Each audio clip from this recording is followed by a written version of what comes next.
Okay, so we're continuing with lesson 4.4, but this time we're going to do operations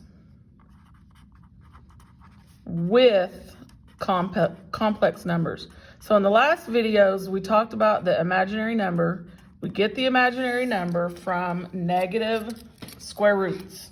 So now we're going to talk about when it's a complex number. So when you have an expression like that, 5 plus 2i, that is a complex number.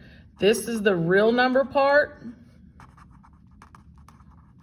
This is the imaginary part because it has the I.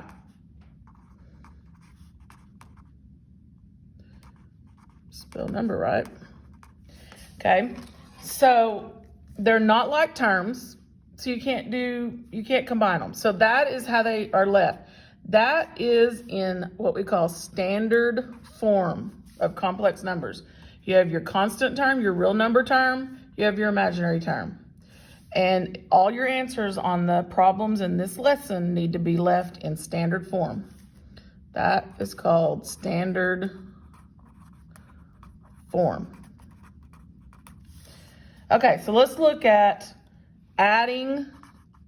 First ones we're going to look at are adding and subtracting complex numbers. These are the first ones we're going to talk about.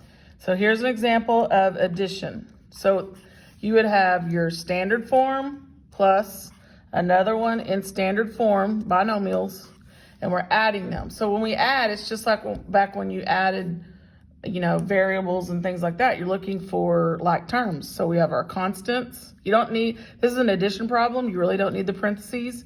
So you have your constant term. Remember, your real number term needs to go first. So 5 plus 2 is 7. And then your imaginary number term. So -7 plus 4, -3i, and then that is in perfect standard form. And you can have minus. The form is a addition. But if 3 is a negative, then it would be minus, and that's fine. So now let's look at one that is subtraction.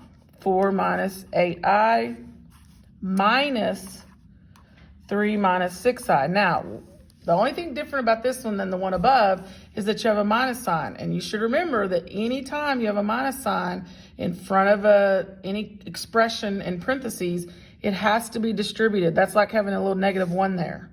It has to be distributed before you can do anything. So -3, and then the -1 times -6 would make that a positive. Now you can combine your like terms. So you have a 4, which is your constant term or real number term, 4 minus 3, 1.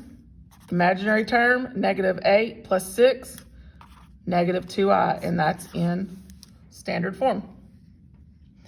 Okay, the next video will be multiplying complex numbers.